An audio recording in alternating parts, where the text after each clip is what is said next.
Good morning. For those of you who may not know, my name is Robbie Kubr. I'm the senior minister here at Gateway. And I know Jeff already said this earlier, but I want to take a moment and just say thank you to all of the moms here today.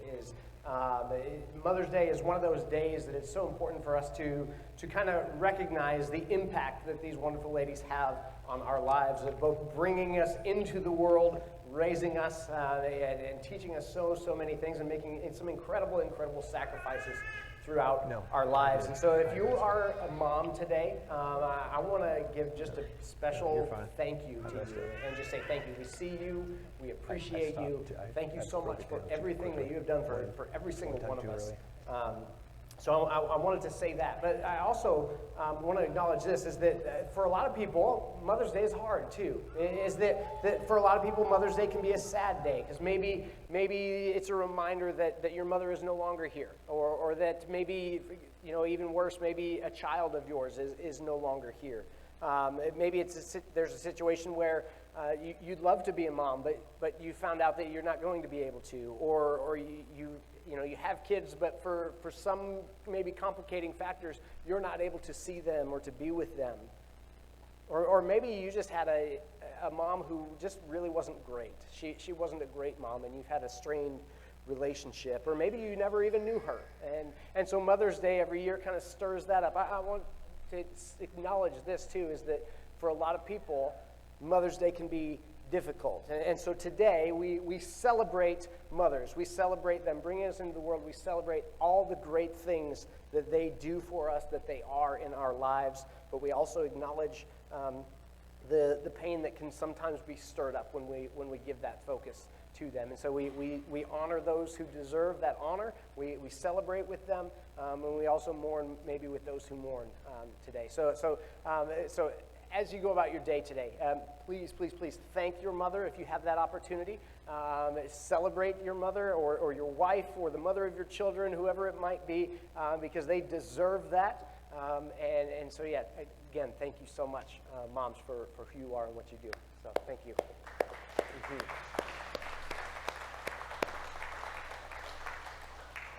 All right, so we'll jump right into the sermon for today.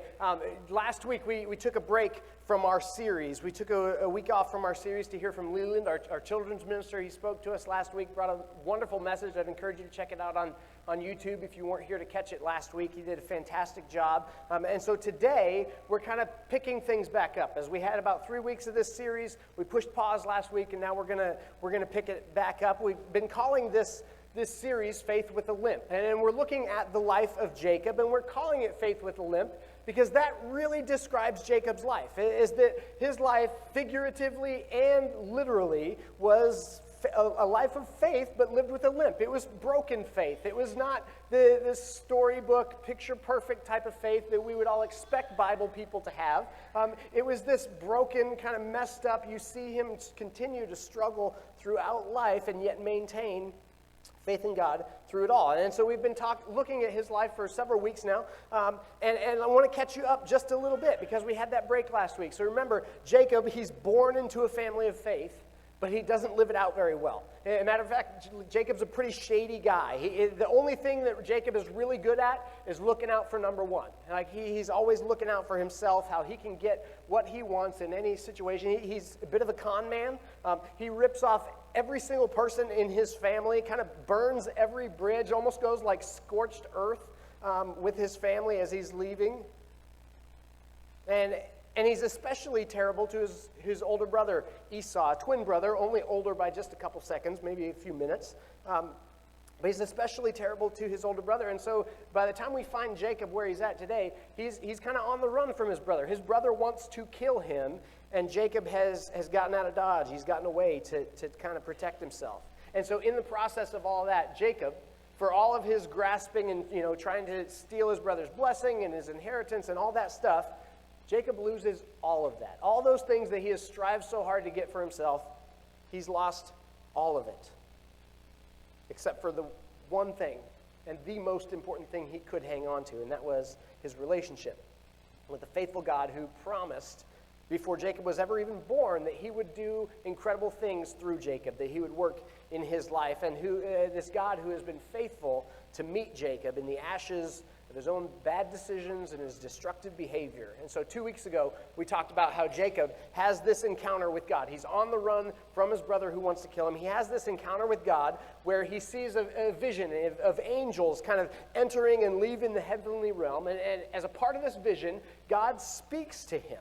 And this is what he says to him back in Genesis 28, beginning in verse 13. This is what God says to Jacob. He says, there above it stood the Lord, and he said, I am the Lord, the God of your father Abraham and the God of Isaac.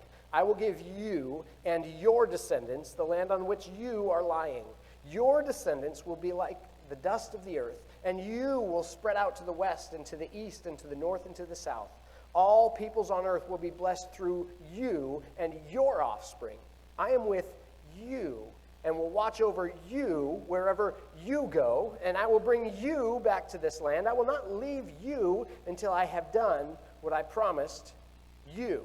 Now, I think you probably caught the wind of the emphasis there, is that over and over in this blessing, God emphasizes a very personal connection and blessing that he's going to give to Jacob. This is an incredible gift to Jacob. Even though Jacob has really done the opposite of what God would have him do in almost every situation. He has completely messed up his life, and yet God is still committing to, hey, I'm going to show up for you. I'm going to be faithful to you. And so as we pick things up this week in Genesis chapter 29, we see the focus shift from Jacob kind of running for his life, trying to get away from his brother, to him trying to find a wife so that he can begin to actually live out some of these promises that God has given him. Also from here on out, we're going to watch Jacob really for the rest of his life.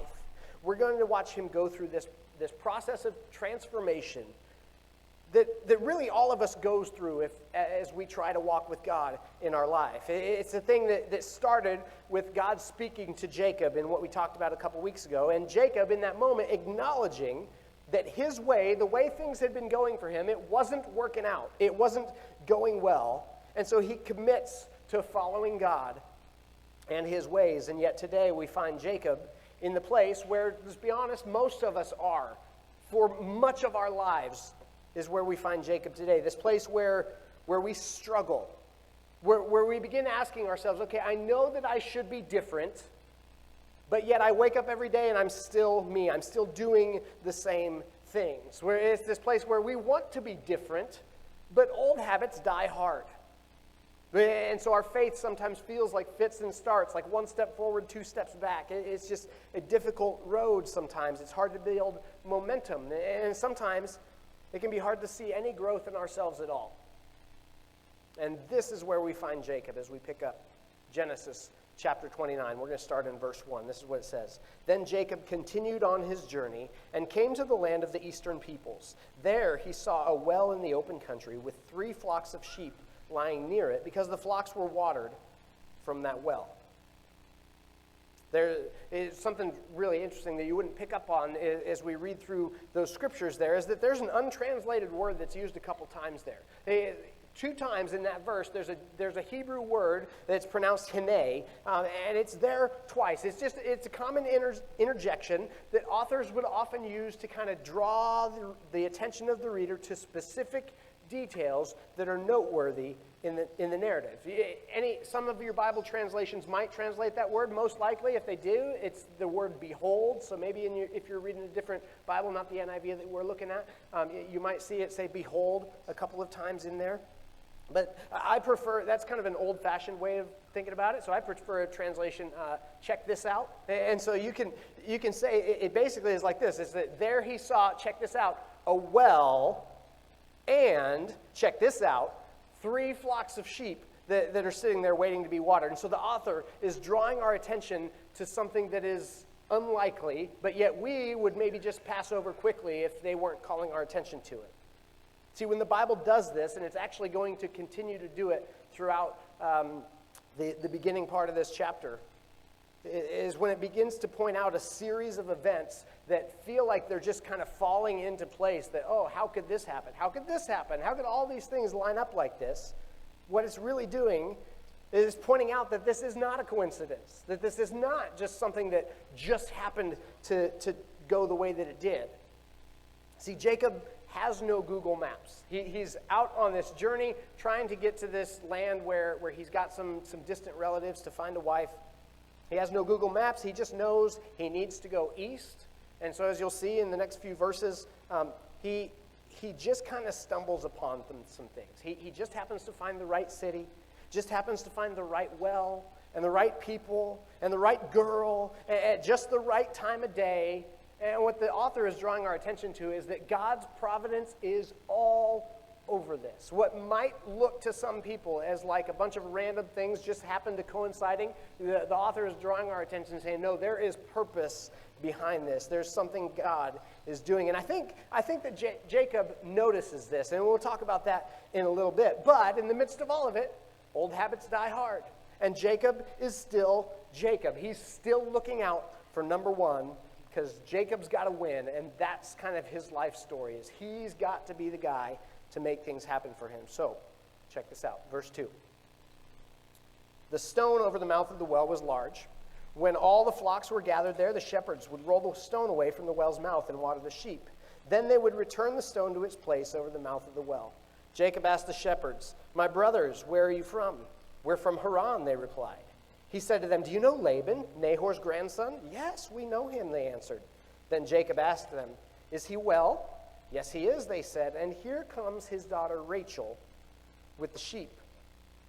See, Jacob, he's committed to following God. That's what we talked about a couple weeks ago. He's committed to following God, but notice that in this situation, he gives no mind to God at all. No prayer, there's no patient submission. He knows that God's going to bless him like with offspring, and that all the nations of the world are going to be blessed through him. He knows he's going to need a wife for that to happen. You would think he would know, hey, God, I need your help with this. But he gives absolutely no acknowledgement to God in this process. As soon as he shows up and realizes where he's at, he starts doing recon. He starts asking questions. Who are you? Who are you? Do you know this guy? Do you know Laban? Do you have the information I need? And basically he finds out that Laban's daughter, the guy he's looking for, is on her way with the sheep. And so immediately he still is taking things into his own hands. He tries to get rid of everybody. He's trying to like up his odds because he wants to have a conversation with this woman. Look at verse 7. "Look," he said, "the sun is still high. It's not time for the flocks to be gathered. Water the sheep and take them back to the pasture." He's trying to get rid of the other shepherds. "We can't," they replied, "until all the flocks are gathered and the stone has been rolled away from the mouth of the well. Then we will water the sheep." While he was still talking with them, Rachel came with her father's sheep, for she was a shepherd. When Jacob saw Rachel, daughter of his uncle Laban, and Laban's sheep, he went over and rolled the stone away from the mouth of the well and watered his uncle's sheep. Then Jacob kissed Rachel and began to weep aloud. So Rachel shows up. Jacob, he moves the stone by himself. It should have taken multiple shepherds to move this stone, but when Rachel shows up, Jacob flexes and like, watch this, and he does it all by himself. He's showing, look, I got myself. I can take care of this. I'm going to make this encounter. I'm going to make this happen. Seems like what Jacob still trusts in more than anything else is Jacob. He said he trusts God. His actions are revealing he really trusts himself. Even when he can see that God has put him in a perfect situation. It said in that verse 11 that he's weeping. He's weeping because he knows that nothing about this situation just so happened to be this way. Like he knows he didn't just get lucky. He sees God's provision all over it, and yet he can't help but manipulate things for his favor. And maybe you can relate. Like Taylor Swift says, I have this thing where I get older but just never wiser. Like it's one of these things that so often we experience that in our lives that we find ourselves making the same mistakes and falling into the same patterns over and over and over. Continually doing things my way and not getting better where I know I should and where I have said I really want to get better. See, there's a principle at play here in Jacob's life and oftentimes in our lives as well that we would be wise to pay attention to. And that principle is this, is that if you trust in you more than you trust in God, then eventually you will be confronted by you. Let me say that again. If you trust in you more than you trust in God, then eventually you are going to be confronted with you. God will confront you with you. We're about to see this happen in Jacob's life as he refuses to allow himself to be fully transformed and fully surrendered to God. He knows his way isn't working. He has nothing to his name, but he just can't get out of his own way. So God brings somebody into his life to help him. Look at verse 12. He had told Rachel that he was a relative of her father and a son of Rebekah. So she ran and told her father. As soon as Laban heard the news about Jacob, his sister's son, he hurried to meet him. He embraced him and kissed him and brought him to his home. And there Jacob told him all these things. So Rachel's dad, Laban, Jacob's uncle, he shows up, and little does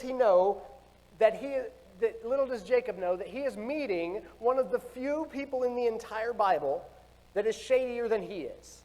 Jacob, he meets his uncle, and he just spills everything about his past. He tells him the whole story about Esau, the birthright, the blessing, how he's on the run, his brother wants to kill him. He tells him about how he had this encounter with God. He tells him the whole story, and Laban listens to the whole story. And this is his response in verse 14. Then Laban said to him, "You are my own flesh and blood." It's almost like he said, "Oh yeah, you're a member of this family." But he uses some specific words here. He says that you are my flesh and blood.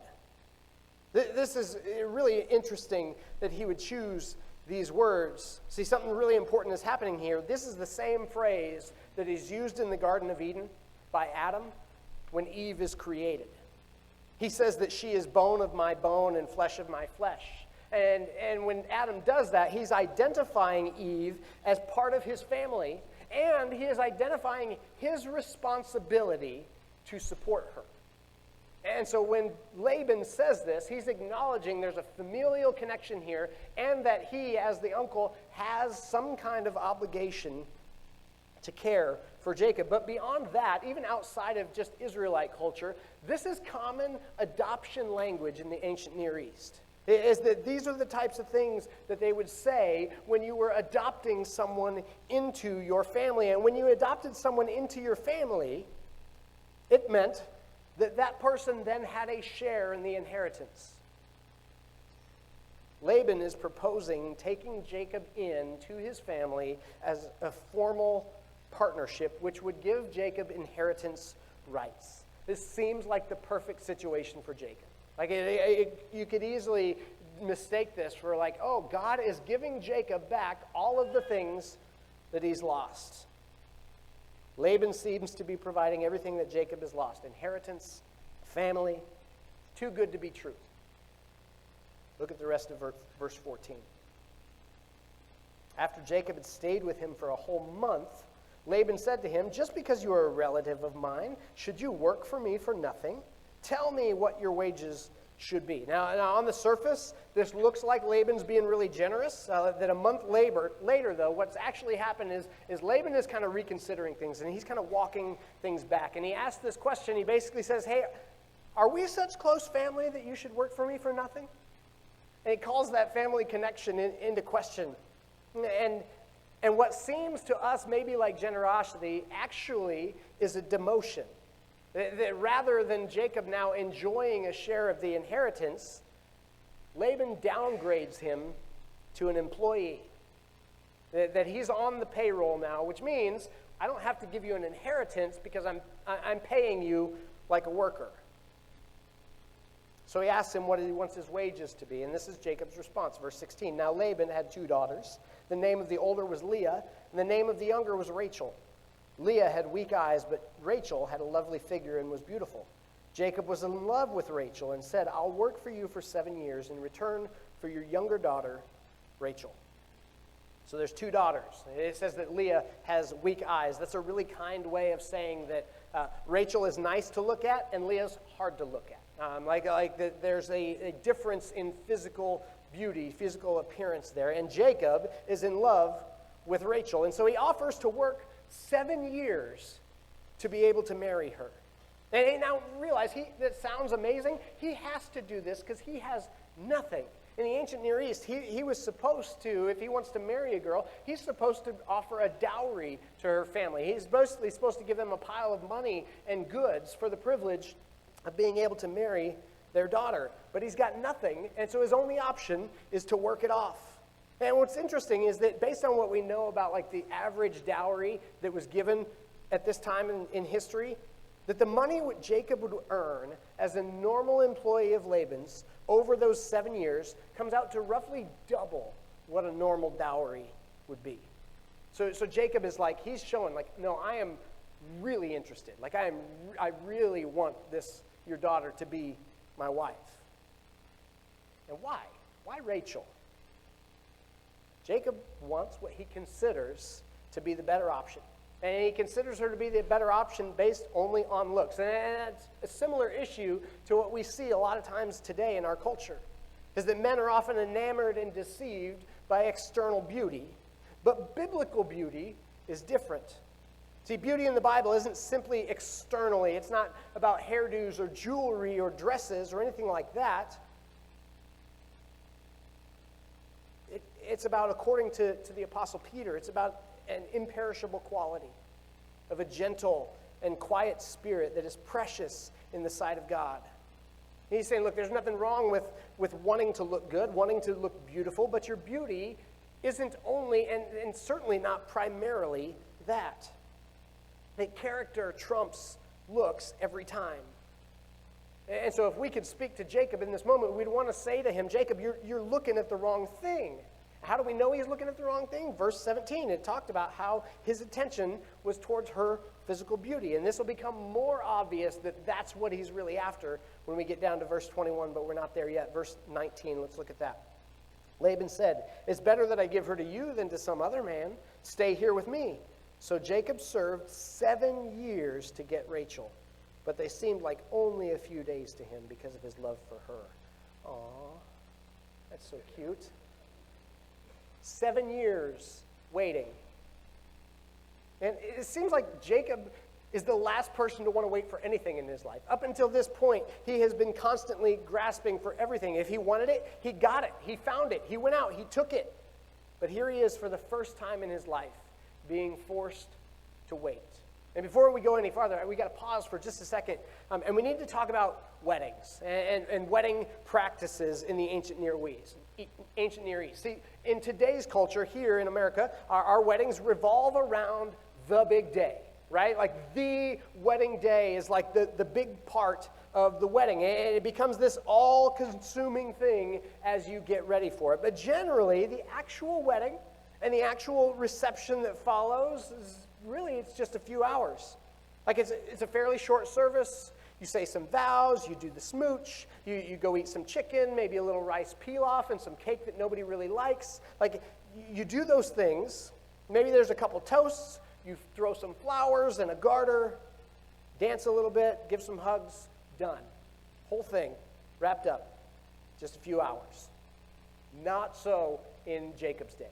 See, the way weddings were carried out in that culture at that time is that weddings were these multi-day, sometimes multi-week throwdowns. And when I say throwdowns, I mean it was a massive party. They would invite the whole community, the whole clan, family from all over would pour in, and they would have this huge feast, oftentimes for weeks. Typically after the first couple days of the celebration, the bride and the groom, they would go into the bridal chambers, they would consummate the marriage, and then they would come back out and join the celebration for about another week. That's a big deal. Also really awkward, right? Really awkward. It's weird enough when some people go to the hotel on their wedding night and then in the morning they gather together with family for breakfast. That's awkward. And this is worse. They come out and they have this big party going on that they have to be a part of for the next week or so. So why is this wedding explanation necessary? Why did I explain all that to you? Well, look at verse 21. Then Jacob said to Laban, "Give me my wife. My time is completed, and I want to make love to her." He says, "Give me my wife, not your daughter. now she's my wife. He's saying, look, I'm off the clock. I gave you my 7 years. Now give me my wife. I want to, and it says very explicitly in that verse what he's focused on. So Laban says, okay. Verse 22, so Laban brought together all the people of the place, gave a feast like he should have for a wedding. He throws this big party. He kicks off the feast. We don't know how much time passes. Maybe a few days have passed of celebrating. And then the time comes for Jacob to get what he's been after. Verse 23, but when evening came, he, that's Laban, took his daughter Leah and brought her to Jacob, and Jacob made love to her. Jacob has intimate relations with this woman who is not his wife. Laban has purposely done this little switcheroo. It's weird to me. You would think you would notice. And I have this question too. Is Leah like just going along with this too? Like that seems pretty messed up. But maybe not. Maybe she's not just going along with it. This is actually really heartbreaking. Look at verse 24. And Laban gave his servant Zilpah to his daughter as her attendant. That sounds like an innocuous little detail thrown into the text. What's really going on here is that it was common practice to provide a gift like this to a daughter for her wedding. Leah probably thinks this is her wedding. She thinks that this has all been for her. And her dad has put her in this horrible situation. I told you Laban is like one of the worst guys. Her own father puts her in this terrible situation. This kicks off Leah's story, which you'll see it. We'll talk a little bit more about it next week. All she wants for so long is just to be loved by her husband, and it doesn't happen. Eventually, she finally gives up and says, okay, I just want God more. I want God's blessing. And he blesses her in that. He makes her the mother of, she blesses her with sons, including one son in particular named Judah, who goes on to be like the patriarch of the family. And eventually, his line leads to Jesus. Like incredible blessings that God pours out on Leah. But it didn't start off well. Meanwhile, look at verse 25. When morning came, there was Leah. So Jacob said to Laban, "What is this you have done to me? I served you for Rachel, didn't I? Why have you deceived me?" It happens in the morning. Not like right afterwards, not in the moment as soon as she comes into the tent. How do you not notice? I think this is an indication of Jacob's situation. He's probably so drunk from celebrating that he doesn't realize what has happened until he wakes up the next morning because he passed out. It's funny sometimes to watch Christian commentators try to church this scenario up a little bit. They'll say things like, oh, she would have been wearing a veil. Come on. Like the veil stay down long? I read one commentator that said, oh, it was dark. Look at Jacob's response, though. He says in there, "Why have you deceived me?" What's his name mean? We've talked about this for several weeks. Jacob means deceiver. Why have you Jacobed me?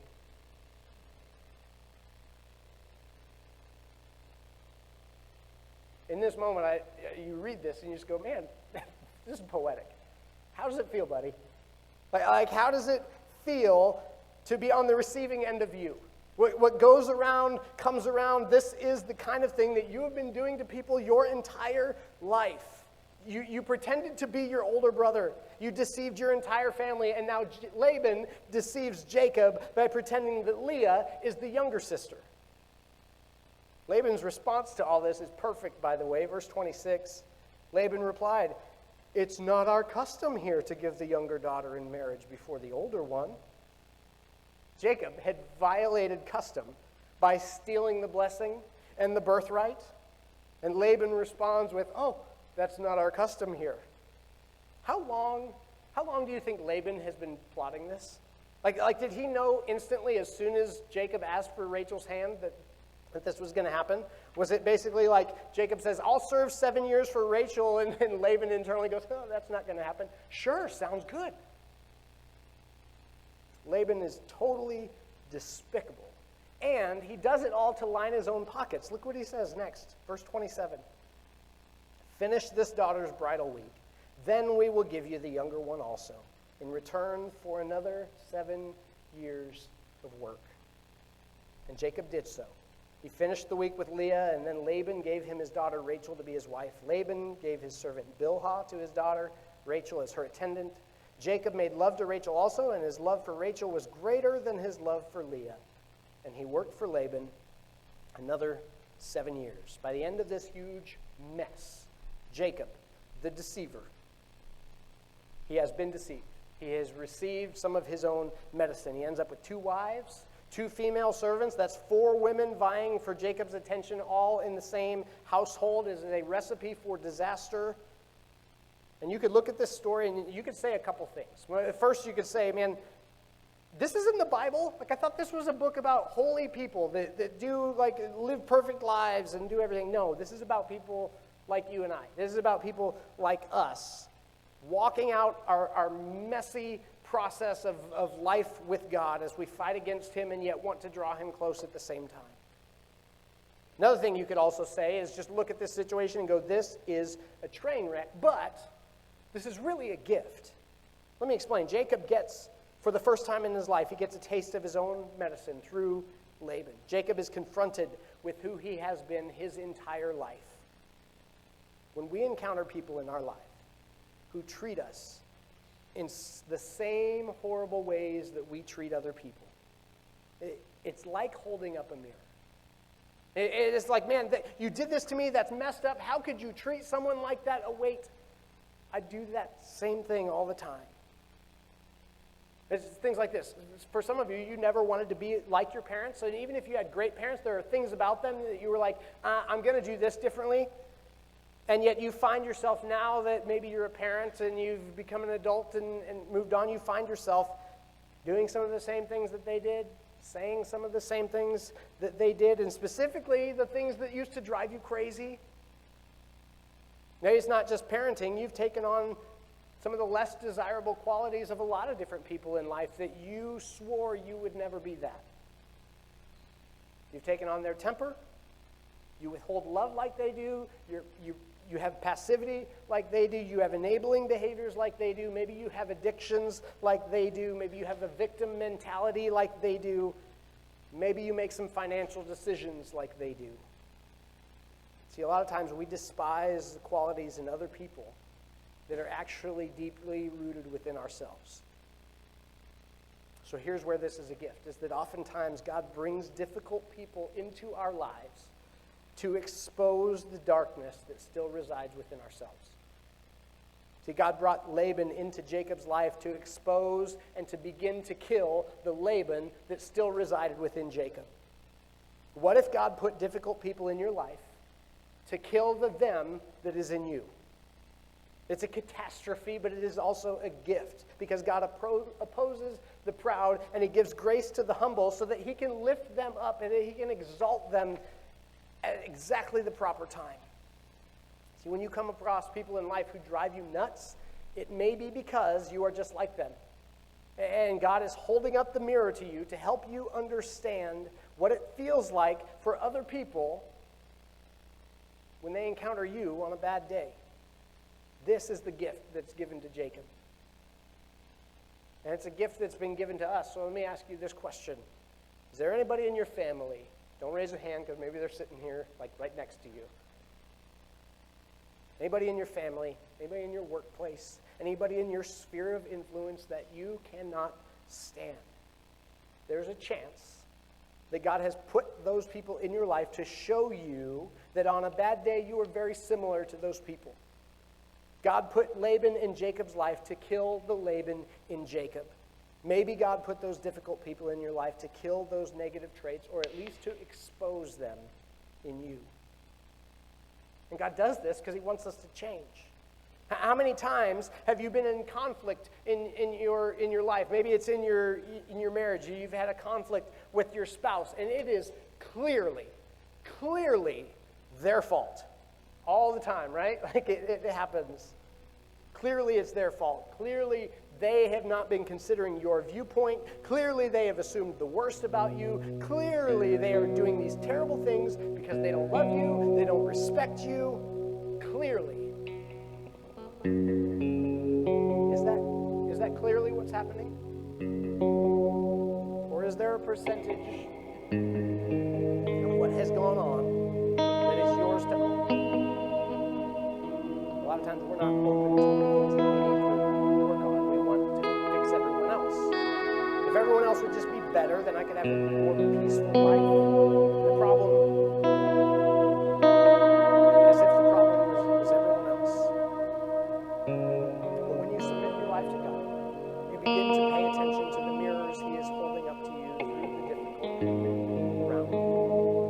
You discover that oftentimes you're the problem. If you trust more than you trust in God, then eventually you will be confronted with you. And if you keep living this way, you will find yourself in disaster after disaster. And if that happens, then praise God for that gift. It doesn't seem like a gift at the time, but it is. See, when we go through this process of transformation with God, when we go through that process of submitting our lives to Him, our tendency so often is to slip right back into being who we have always been.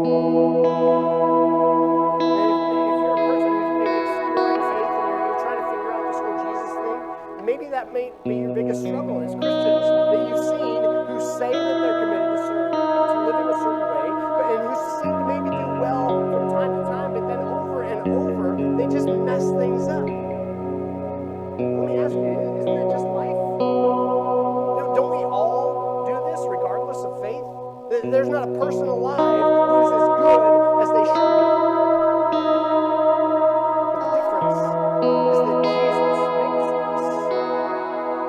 But the difference is that is that we are no longer doomed to that cycle of repetition. The work of the Spirit of God in our lives when we submit to Him sets us free from the chains that continually draw us back to who we used to be. We are free to truly live for God. And the way you do that is by embracing Jesus. Embracing the fact that He has taken the punishment for your mistakes, and that God is actively working in your life to help you to love and to lead and to live a little bit more like Jesus every single day. So then when God confronts you with you, when He draws your attention to an area of your life that you've not surrendered to Him, our response shouldn't be not to lash out and to grasp for control like we used to, but rather to embrace the gospel and pray a prayer like the one David prays in Psalm 139. This is what he writes. Psalm 139, the very end of it, verse 23, "Search me, God, and know my heart. Test me and know my anxious thoughts. See if there is any offensive way in me, and lead me in the way everlasting."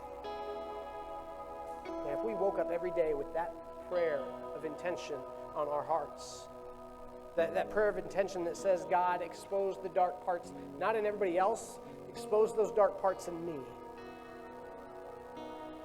And as I interact with people throughout today, people who drive me crazy, maybe some people who make me angry, give me grace in that moment to consider the mirror that you might be holding up, to show me where I need to be more like you. And help me to show grace to them like you have shown to me and like I would want them to show to me. Show me the things that I need to bring back to you. God, show me where I still need to submit to you. As we wrap up this morning, maybe that's where you're at. Is maybe for the first time you need to take that step of submission and say, okay, God, I can see that it's not working for me. I can see that things are not going my way, and so I'm going to turn it over to you. Or maybe you did that a long time ago, and you've just been stuck in that recurring cycle of continuing to go back to the old you and the old ways of doing things, and you need to say, you know what, it's not going to happen anymore. That it needs to become a daily habit for you to say this prayer, to say, God, find those dark corners of my heart. Expose them and help me when you point them out, not to react against other people because I don't like what I see, but to understand that, God, you are using this to mold me and to shape me to be more like you, to help me step into the life that you have created me to live. And if that's you this morning, I'd love to talk with you, to pray with you as we close out our service. If we don't have the opportunity to talk, fill out one of those Connect cards. You can drop that in the offering. I'd love to follow up with you later this week. But no matter where you're at this morning, I challenge you to pray that prayer. See if there is any offensive way in you. Lead me in the way everlasting. Let's pray together. Father, we love you.